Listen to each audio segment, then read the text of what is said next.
serta pengurus LWP PBNU yang saya muliakan. Pertama-tama marilah kita panjatkan puji syukur kehadirat Allah Subhanahu wa Ta'ala bahwa pada siang hari ini kita bisa hadir di ruangan yang mudah-mudahan ini bersejarah bagi Nahdlatul Ulama. Karena gedung ini sudah 25 tahun dibangun. Dulunya hanya 2 lantai. Alhamdulillah saya dipercaya sama Gus Dur untuk menjadi panitia pembangunan gedung dan menyelesaikan persoalan-persoalan yang konflik tanah dan bangunan di belakang ini, serta mencarikan anggaran agar gedung ini berdiri. Karena saat itu Gus Dur sudah membuat panitia pembangunan gedung mungkin lebih dari 5 kali panitia gedung, tapi tidak pernah ada yang berhasil, semua gagal. Nah, diminta kepada Kiai Manarul Hidayah selaku ketua, dan Kiai Manarul minta ke Gus Dur, minta didampingi oleh saya. Saya bilang ke Gus Dur, monggo Gus, saya siap asal panjenengan memberikan mandat kepada saya akan laksanakan. Dengan segala dilema dan segala persoalan yang sangat pelik saat itu, alhamdulillah bisa terselesaikan dengan baik. Sempat tertunda pembangunan ini kira-kira sekitar 8 bulan. Setelah kita robohkan gedung yang lama, kita gali fondasi, kita ngurusin tanah yang di belakang ini, setengah ini, sehingga tertunda karena harus masuk pengadilan dulu, gugat di pengadilan lawan ketua PWI pusat saat itu. Alhamdulillah terselesaikan dengan baik. Menjadilah gedung ini dalam waktu tidak lebih dari 2 tahun, 1,5 tahun terselesaikan dengan segala persoalan. Walaupun menyisakan utang. Pada masa Kiai almarhum Kiai Hasyim Muzadi tidak bisa teratasi, tidak bisa terselesaikan. Begitu periodenya Kiai Said Agil Siraj, alhamdulillah dicicil utangnya dan lunas. Dan kita bisa menggunakan gedung ini. Dan juga setelah jadi, karena dulunya hak pakai sertifikatnya itu.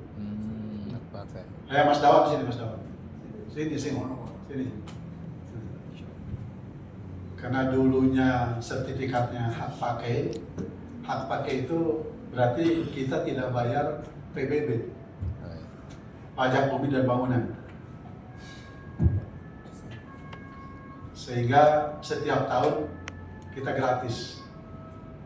Pada masa sekarang Gus Yahya diminta untuk ditingkatkan menjadi hak milik. Saya bilang konsekuensinya kalau jadi hak milik, tiap tahun kita bayar PBB yang tidak sedikit. Kata Gus Yahya, ya nggak apa-apa lah. Sekarang sudah hak milik. Saya nggak tahu nanti tahun depan ini bayar PBB-nya berapa. Wallahu alam. Saya mohon maaf tidak mampu untuk bayar PBB-nya. Makanya dulu saya buatkan sertifikatnya hak pakai agar kita tidak membayar PBB. Nah, di belakang gedung ini kita udah bebaskan lagi 1 rumah. 1 rumah itu yang dulunya yang punya rumah itu, kalau mau dibeli PBNU saya tidak akan jual, kata yang punya rumah. Itu ada 350 meter. Nah, sebadan dari bangunan ini saya sisakan kira-kira 5 meter. Jadi mungkin ada 450 meter lagi yang kosong sekarang di belakang gedung ini. Nah, pada saat dia mau jual karena tidak mau ke PBNU, kita siasati. Saya bilang ke Said, dibeli aja itu rumah, tapi uangnya nggak ada. Saya bilang tinggal ngomong sama Menteri BUMN, saya tubur ini, lalu dia tembak dirutnya Bank BNI, Pak Kuni, dibelilah rumah itu, tapi bukan NU yang beli. Saya akali juga yang belinya orangnya orang Cina, tapi Cina Islam. Namanya Denny. Saudara Denny, Haji Denny itu memang Cina, anaknya dia itu dokternya kepresidenan, anaknya Denny itu. Akhirnya saya minta dia, dan tolong diurusin itu, yang penting rumah itu kebeli. Jadi kalau Cina yang beli kan, ini kan bukan NU gitu kan. Akhirnya alhamdulillah dikasih uangnya dari BNI, dibeli oleh Denny. Setelah dibeli, atau kita balik nama ke NU. Setelah dibayar, kan kalau dibayar nggak ada urusannya lagi. Udah selesai sekarang, sudah di hak milik juga, dari hak guna bangunan udah kita tingkat menjadi hak milik. Nah, periode yang tahun yang lalu 2023 saya sudah diminta untuk mendesain untuk perluasan gedung ini ke belakang. Nah ini karena saat itu panitianya dari PBNU, saya karena dari lembaga, jadi tidak boleh menjadi ketua dan sekretaris, tidak boleh tuh. Jadi hierarkinya itu kalau lembaga harus ada di bawah gitu kan. Nah akhirnya saya jadi wakil sekretaris. Ketuanya Gus Alek, yang sekarang lagi, mohon maaf, lagi karena ada masalah yang dengan Menteri Agama kemarin, sama Gus Ais. Sekretarisnya Pak Haji Soleman Tanjung. Saya diminta jadi wakil sekretaris. Kita udah proses dengan segala macam, gambar sudah selesai, sudah siap disetujui. Di lantai 2 kita akan bikin masjid yang lebih luas. Nanti ada lift juga di sana sebelahnya. Karena maaf, ini saya cerita dulu biar barangkali nanti bisa paham semua ya. Karena ini kita ingin ada perluasan, sudah diberikan lampu hijau oleh Menteri BUMN saat itu, Pak Erick Thohir. Sudah, tinggal realisasi bagaimana kegiatan dari PBNU-nya. Karena saya bukan ketua, jadi saya ikutin bagaimana ketua aja gitu kan. Saya hanya wakil sekretaris. Kalau saya melancang segala macam, nanti disangka terlalu ngambil alih. Akhirnya sampai hari ini tersendat dan tidak ada yang jalan. Semua bubar.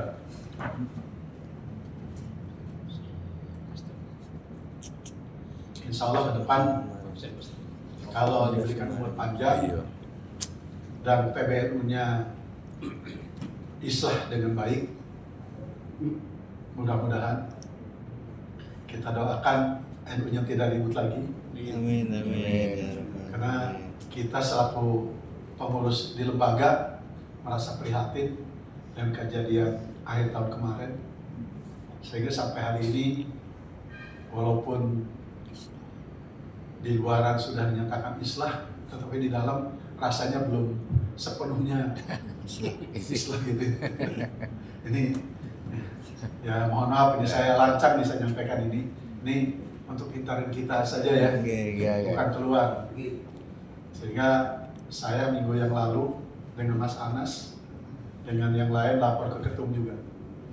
Banyak persoalan yang diprogramkan oleh lembaga wakaf ini nyangkut berbulan-bulan, bukan berbulan, bertahun-tahun. Tinggal nunggu surat tugas yang menurut kita ya surat tugas tinggal dibuatkan, akhirnya kita bisa jalan bekerja. Proseduralnya harus bikin parkum dulu. Parkum sudah selesai, harus diplenokan dulu. Pleno selesai, ada banyak masalah. Sampai hari ini surat tugas itu masih juga belum terbit. Padahal minggu yang lalu surat tugas dan surat persetujuan untuk yang lain udah tidak ada masalah. Nah, sekarang udah 1 minggu lebih juga belum ada kabar ceritanya lagi, nggak tahu ke depannya apa diteruskan atau tidak. Nah, kita di lembaga wakaf tetap bekerja seperti biasa seolah-olah tidak ada masalah di PBNU ini. Apapun yang diminta oleh teman-teman wilayah maupun PCNU, MWC yang masuk ke kita layani dengan baik. Hanya persoalannya kecepatan yang biasa kita laksanakan tidak begitu sulit, sekarang agak sedikit tersendat. Itu cerita dibalik daripada kegiatan kita. Dan alhamdulillah tahun 2025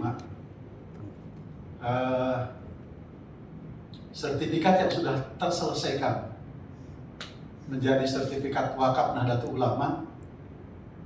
Jawa Timur memegang rekor. Jawa Timur sekitar 35.000 sertifikat selesai. Jawa Tengah sudah hampir 6.000. Yang lain-lain masih kredit. Ada yang 2, ada yang 3, ada yang 6 kredit. Jadi hanya 2 provinsi inilah yang luar biasa kegiatannya. Sekarang Jawa Tengah lagi berlomba-lomba ngebut untuk membuat sertifikat wakaf perkumpulan Nahdlatul Ulama. Dengan segala dinamika yang terjadi di Kementerian Agama maupun di BPN. Nah, kita mendapatkan penghargaan tahun yang lalu dari Kementerian Agama, pengumpul sertifikat terbanyak seluruh Indonesia untuk perwakafan. Alhamdulillah. Nah, walaupun kita sebagai anak tiri di lembaga ini, tapi kerjaan jalan terus. Saya kira itu Pak Kiai sekilas info. Mudah-mudahan apa yang disampaikan ini ada manfaatnya. Dan kami di sini bersama Kiai Sorun ini sebagai wakil saya di lembaga wakaf. Ini Mas Anas Nasiun sebagai wakil sekretaris di lembaga wakaf dan Pak Dawang sebagai anggota di lembaga wakaf dan Saudara Niji sekretariat di lembaga wakaf.